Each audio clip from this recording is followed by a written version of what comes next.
Today in New Hampshire, Vice President Kamala Harris unveiled more of her economic plans, proposing tax breaks for new small businesses and a change to the capital gains tax. If you earn $1 million a year or more, the tax rate on your long-term capital gains will be 28% under my plan, because we know when the government encourages investment, it leads to broad-based economic growth and it creates jobs, which makes our economy stronger. Now, that is a smaller increase on investment income tax than what President Biden has called for in his latest budget proposal. The economy and inflation are top priorities for voters. And on the trail, Harris and former President Donald Trump have highlighted their different approaches if elected in November. Our White House correspondent has been covering both candidates' plans, and she joins us now. Laura Barone-Lopez, always good to have you here.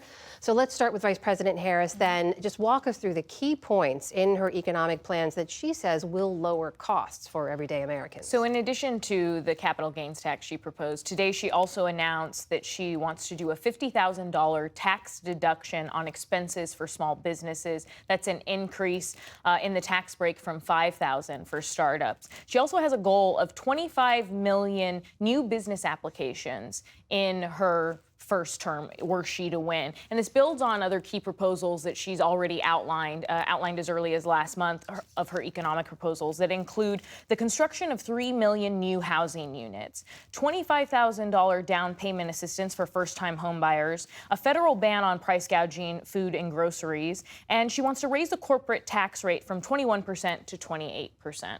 Now, she also wants to permanently expand the child tax credit to $6,000 for middle and low-income families for the first year of their child's life. And she's also made the promise that President Biden made, which was to not raise taxes on people making less than $400,000 a year. So ultimately, a lot of her proposals are very similar to President Biden's. What about when you compare them to former President Trump? How do they differ? Economic policy is not necessarily a regular part of Donald Trump's stump speech, but Donald Trump has claimed that he plans to fix inflation on day one. On my first day back in the Oval Office, I will sign an executive order directing every cabinet secretary and agency head to use every tool and authority at their disposal to defeat inflation and to bring consumer prices rapidly down. It will be a whole of government effort to raise the standard of living and make American life affordable again.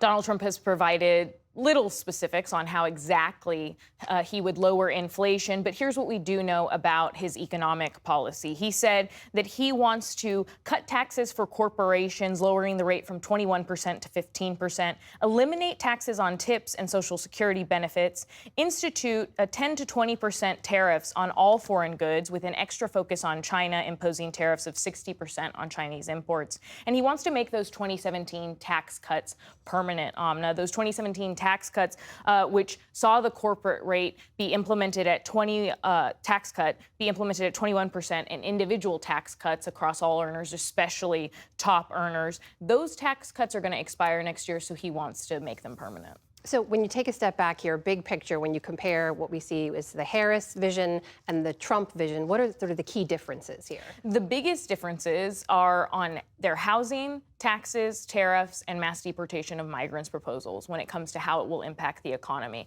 My producer, Shrey Poppet, and I spoke to multiple economists, including Mark Zandi, who's the chief economist at Moody's. And Zandi joked that you put 10 economists in a room and they'll come out with 20 opinions. But overall, he cited warnings from 16 Nobel laureate economists saying that that Trump's plans would increase inflation, and that's also what Moody's found.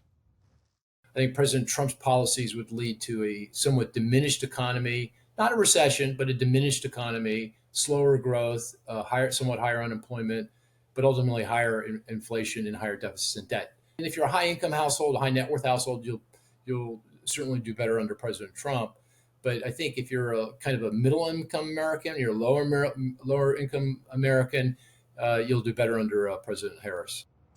One of the similarities, Mark Zandi said, is that proposal to eliminate taxes on tips that both have said they want to do. But a lot of the economists say that people who necessarily rely on tips for their well-being don't pay that much in taxes to begin with, so they question the impact. And overall, the attitudes of the two candidates are very different on the economy. Amna, Trump's campaign arguing that his is about a less globalized approach and that he wants to promote investment. Harris is much more focused on the middle class, specifically parents and housing. So as you talk to the experts and they look at both sets of policy proposals, what do they say could be the biggest impacts of those proposals? One of the proposals that multiple economists raised was Trump's plan for mass deportations of millions of undocumented migrants. J.D. Vance, his running mate, has said that that plan is their housing plan, that ultimately U.S. citizens are fighting for housing with U.S. migrants, and that deporting millions of migrants could make housing more affordable. We spoke to Michael Strain, who's an economist at the conservative American Enterprise Institute, and he said that that proposal would be detrimental to the economy. What that would do would be to remove, hundreds of thousands, maybe even more undocumented workers from workplaces. When you walk into the grocery store, the price of fresh produce would go up, the price of renting a hotel room would go up, the price of a restaurant meal would go up. Maybe the price of home construction.